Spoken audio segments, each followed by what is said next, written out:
The polished floors of Prestige Motors gleamed under the bright showroom lights, reflecting the sleek luxury vehicles lined up like trophies. The scent of new leather and fresh wax filled the air. Behind the main display, Susan Mitchell, the lead sales manager, stood beside a pristine Rolls-Royce Ghost, laughing with a well-dressed couple. She was confident, professional, the kind of salesperson who knew exactly who belonged here. Then the showroom doors swung open.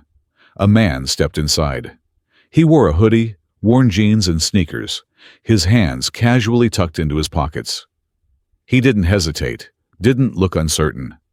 But the moment Susan's eyes landed on him, her warm demeanor faded. She took one glance at his clothes, his posture, the way he carried himself, and instantly made a decision. Without waiting for him to speak, she took a step forward, her voice polite but clipped. "Sir, I think you'd be more comfortable at our used car lot down the street." Silence settled over the room. The man met her gaze, calm, unreadable. Then, a small smirk. "Have you ever been judged just by the way you look? Stay until the end, because what happens next will shock you. And don't forget to subscribe for more stories like this." Susan Mitchell had always trusted her instincts. Years of working at Prestige Motors had sharpened her ability to recognize serious buyers from time wasters. It only took a glance, and in this moment, her instincts told her everything she needed to know. The man who had just walked in wasn't their typical client.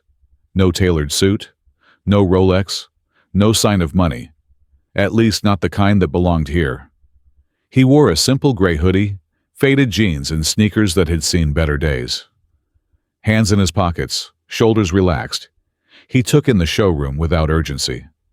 Susan's gaze flicked to the man standing a few feet away, a customer draped in an expensive navy suit, polished shoes gleaming under the lights. A fellow salesman was already engaging him, offering him a firm handshake, an easy smile, the kind of respect that came automatically. But Susan had a job to do. Prestige Motors catered to a certain class of people, and if she didn't keep the wrong types out, it would hurt business. She stepped forward, her expression shifting from polished professionalism to cautious skepticism. "Can I help you?" Her tone was polite, but clipped. The man turned toward her, his expression unreadable. "Yeah," he said evenly. "I was wondering about that Rolls-Royce Ghost over there." He gestured toward the sleek, jet-black luxury vehicle gleaming under the showroom lights. Susan didn't even try to hide the small, knowing smirk that curled at the edge of her lips. She had seen this before. Someone wanting to test drive a car they had no intention of buying, just to experience a taste of wealth. "These cars start at 6 figures, she said, her voice carrying an almost patronizing air. "Are you sure this is what you're looking for?" She expected hesitation, a stammer, an excuse, a look of embarrassment. Instead, the man didn't flinch. He didn't look away. His dark eyes locked onto hers with quiet confidence. "And what exactly makes you think I can't afford it?" he asked, his voice smooth, calm. Something in his tone made her shift slightly, but she recovered quickly. Susan's response wasn't verbal. Instead, she simply ignored his question, turning her attention elsewhere, as if his presence no longer warranted her time. The tension thickened, hanging between them like an unspoken challenge. He wasn't going anywhere. Darryl remained still, his expression unreadable. He had seen this kind of treatment before. The way people like Susan measured worth in fabric labels, wristwatches, and expensive shoes. But this time, he wasn't walking away. His eyes flickered toward the Rolls-Royce Ghost again. "Tell me about the engine," he said evenly. Susan hesitated, then forced a thin smile. "It's a 6.75-liter V12, she answered mechanically. Her voice lacked the enthusiasm she had just displayed moments earlier while talking to the other customer. Smooth acceleration, Good handling. Luxury at its finest. That was it. No details, no passion, no sales pitch. Just the bare minimum. Darryl tilted his head slightly. That's all? Susan sighed. I mean, it's a Rolls-Royce, she said flatly. It's top of the line. Everyone knows that. Darryl's gaze didn't waver. I'd like to take it for a test drive. That got a reaction. Susan's lips parted slightly, as if she hadn't expected him to push the conversation this far. A short, breathy laugh escaped her, tinged with amusement and disbelief. I'm sorry, but... She glanced down, pretending to check a tablet in her hands. Our test drives are... by appointment only. Great, Darryl said smoothly. Let's set one up. Susan hesitated again. He could see her calculating, searching for another way out of the conversation. She put on her best polite but firm smile. Unfortunately, we require a financial pre-qualification before scheduling a test drive for high-value vehicles like this. Darryl arched an eyebrow. You didn't ask that man over there for one. Susan's posture stiffened. A few feet away, a well-dressed customer in a navy suit was still chatting with another salesman, laughing, nodding, being handed the keys to a Bentley without hesitation. Darryl's tone remained calm, measured. Are you assuming I don't belong here? Susan's laugh was soft, an attempt to disguise discomfort with condescension. I just want to make sure we focus on the right clientele, she said, folding her arms. Darryl let the words hang in the air, absorbing their full weight. Right clientele. The showroom suddenly felt quieter, like an unseen line had just been drawn. His voice was steady. Fine, he said, his expression unreadable. Can I speak to the owner? The request caught Susan off guard. Her smirk twitched slightly, but she recovered quickly. She let out a mocking laugh, shaking her head. Oh, he's a busy man, she said, dragging out the words as if she were explaining something obvious to someone who didn't quite understand. He doesn't have time for casual browsers. Darryl studied her, taking in every detail. The dismissiveness, the arrogance, the unwavering confidence that she had the power in this conversation. She was used to controlling the narrative, not this time. He exhaled slowly, the ghost of a smirk flickering across his face. Without another word, he reached into his pocket and pulled out his phone. Susan's smirk faltered. Her eyes darted to the other employees, as if searching for silent confirmation that this man was, indeed, wasting her time. But no one spoke. Darryl pressed a button and held the phone to his ear. Susan crossed her arms, shifting her weight to one side, her confidence wavering for the first time. What are you doing? She asked, trying to sound casual, but there was an edge to her voice now. Darryl didn't answer. He simply listened as the line connected. The silence stretched longer than Susan was comfortable with. One of the showroom's junior salesmen glanced over, sensing the shift in tone. A security guard stationed near the entrance straightened slightly, suddenly paying closer attention. A moment later, Darryl spoke. Yeah, I'm at the dealership now. His voice was still calm, but there was something deliberate about the way he said it. You should probably come down here. There's an issue. Susan blinked, her arms still crossed, but now her fingers gripped her elbows a little tighter. Who did you just call? She demanded, her voice sharper now. Darryl ended the call and slid the phone back into his pocket, unbothered, unrushed. I guess you'll find out soon enough, he said. Susan's stomach nodded slightly, though she wasn't sure why. Something had just shifted, and for the first time, she wasn't the one in control. Susan's arms remained folded across her chest, but her confidence had begun to waver. She eyed Darryl suspiciously as he slid his phone back into his pocket. Who had he just called? She had seen people like him before, wannabe big shots, men who put on airs, hoping to impress with empty gestures. Maybe he had called a friend, someone to vouch for him. Maybe he had phoned a bank, hoping to scrape together proof that he could afford even a fraction of the price tag on a Rolls-Royce. Either way, she wasn't concerned. She exhaled slowly, keeping her face composed. Darryl stood there too calmly, too controlled. There was no frustration in his face, no desperation. That was the only part that gave her pause. Before she could dwell on it further, the showroom doors swung open. A tall man in a dark suit strode inside. The moment Susan saw him, her shoulders relaxed, and she let out a small breath she hadn't realized she had been holding. Alex Reynolds, the regional director. Perfect.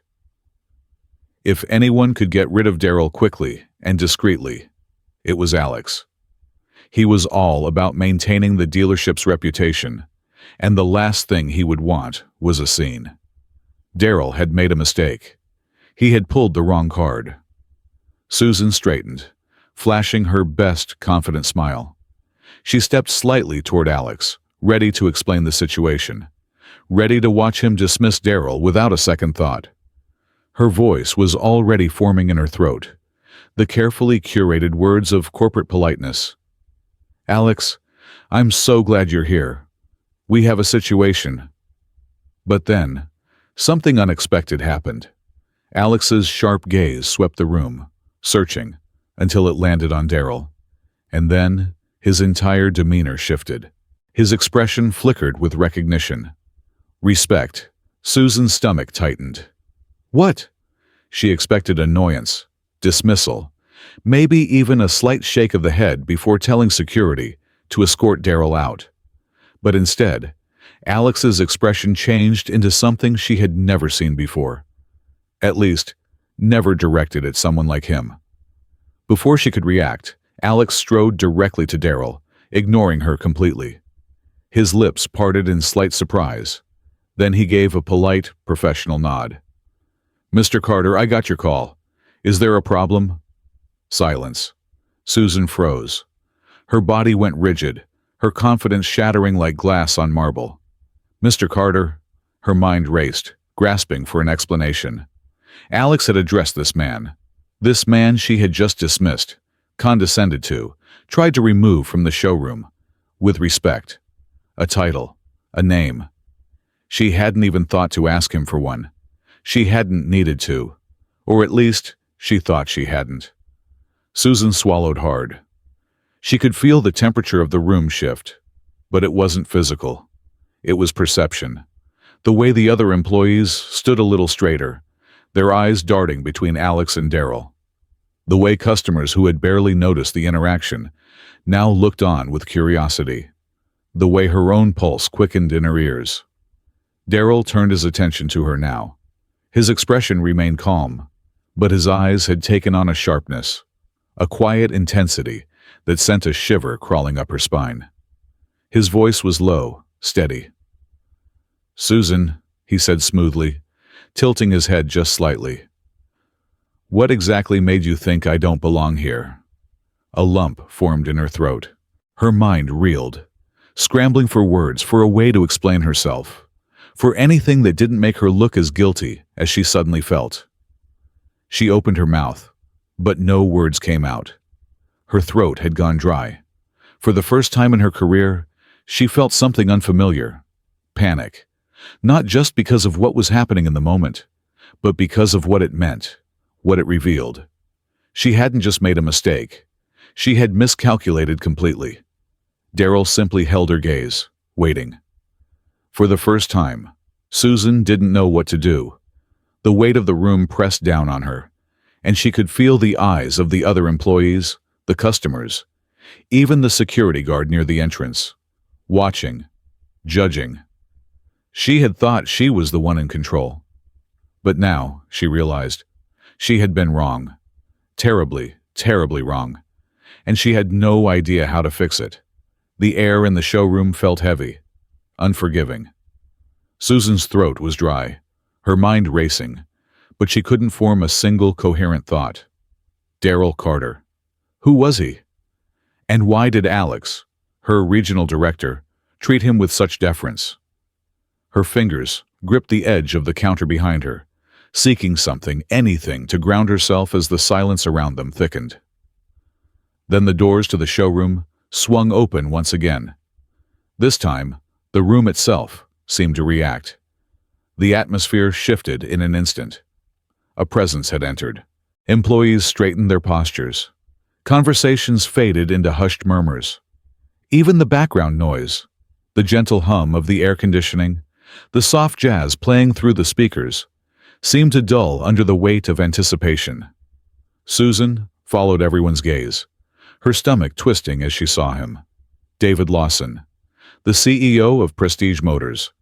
His name alone carried authority. But seeing him in person was something else entirely. A man of stature, with salt and pepper hair and a presence that commanded attention without effort. His tailored suit was impeccable, his movements deliberate. He didn't just walk. He owned every step. Susan's heartbeat pounded against her ribs. Why was he here? She had never met him in person, only seen him in company-wide emails. A distant figure at the top of the corporate ladder.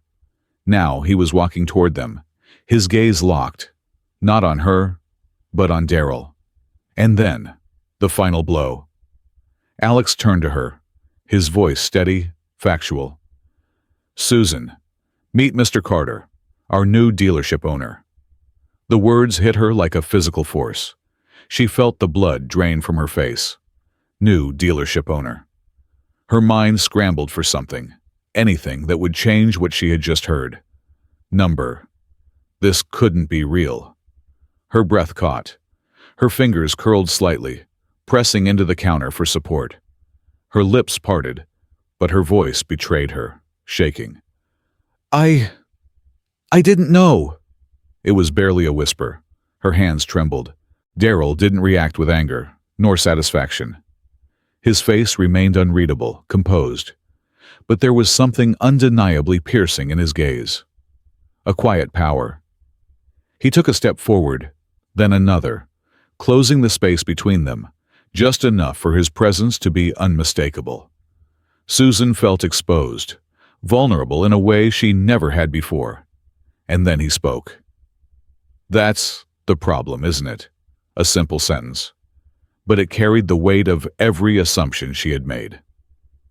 The showroom stood still, the moment suspended in time.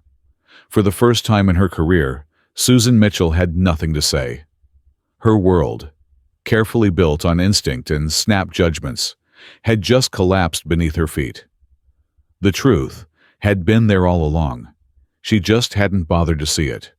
The weight of the moment still lingered in the air, long after the confrontation in the showroom had ended.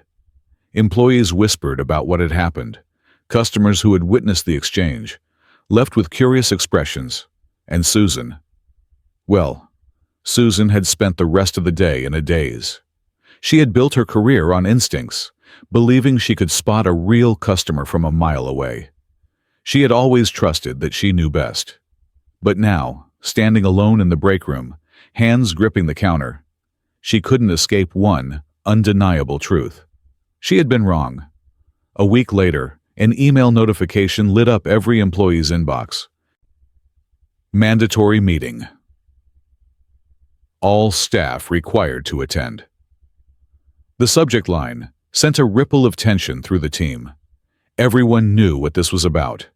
By the time Monday morning arrived, the conference room was packed. Conversations were hushed, glances exchanged, the weight of uncertainty hanging over the air. At exactly 9 a.m., the door opened, and Daryl Carter stepped inside. The room fell silent. He moved to the front of the room with quiet authority, scanning the faces of his employees. There was no visible anger, no grand display of power, just a composed presence that demanded attention. He let the silence sit for a beat longer before finally speaking. "Let's talk about standards." The word alone carried weight. This dealership has always prided itself on being the best. Prestige Motors is a name that carries weight, and we should be proud of that. A few heads nodded, some employees shifting slightly, hopeful that this meeting would be just another company speech. But Daryl wasn't finished. But somewhere along the way, he continued, his voice measured but sharp, we started making judgments before we even shook a person's hand. We decided who deserved our time and who didn't, before they even spoke. A quiet tension gripped the room. Darryl let the words settle before continuing. That's not how you run a business. That's not how you treat people. The message was clear. Then his gaze shifted. Susan, he said, his voice steady, stand up. A ripple of tension moved through the room as all eyes turned to her. Susan felt a lump rise in her throat, but she pushed back her chair and stood, her posture stiff. Darryl met her gaze. His expression wasn't cruel. It wasn't even angry, but it held her accountable. What happened last week wasn't just an oversight, he said. It wasn't just a bad moment. It was a failure in leadership, a failure in professionalism, a failure in the values we stand for. Susan's hands clenched at her sides. You judge someone before even speaking to them, Darryl continued. You assume someone's worth based on their appearance alone. That is not who we are. That is not who we are going to be. A murmur ran through the room. Susan swallowed hard. She wanted to say something, to defend herself, but there was nothing she could say that wouldn't sound like an excuse. Darryl's voice softened just slightly, but it still carried weight. You're on probation. A gasp rippled through the employees. Susan's stomach dropped. You'll no longer be handling VIP clients or high-profile sales for the next 3 months, Darryl continued. Instead, you'll be undergoing customer service retraining and bias awareness training. The financial hit of losing VIP sales stung, but what stung even more was the realization that she had brought this on herself. Darryl's voice remained firm. If you want to keep working here, you'll have to prove that you deserve to. Susan nodded. It wasn't an apology. Not yet, but it was the beginning of one. 1 year later. A year had passed. The cars in the showroom still gleamed under showroom lights, the scent of leather still filled the air, and customers still came looking for their dream vehicle. But things had changed. Not the dealership itself, but the way it operated. Susan walked onto the showroom floor, her shoulders squared. She had learned a lot over the past year. She had taken the retraining seriously. She had listened in ways she never had before. And she had changed. A man walked in. He was dressed casually, jeans and a t-shirt. Susan noticed the way some of the junior sales reps hesitated, the flicker of a decision forming in their eyes. She knew that look. Because once, she had worn it herself. Susan took a breath and did something different. She stepped forward, her posture open, her voice genuine. Good morning, sir, she said with a smile. How can I help you today? The man smiled back. I'm interested in the BMW over there, he said. Excellent choice, she replied. Let me show you around. From across the room, Darryl Carter watched. He didn't say anything. He didn't need to. A small, satisfied smile crossed his lips. People can change. The question is, will they? We all make assumptions. Sometimes they're harmless, but sometimes they define how we treat people. What if we stopped? What if we measured people not by how they look, but by how they act? Have you ever been misjudged? Or have you ever judged someone too soon? Comment below and let's talk. Because change starts with conversation.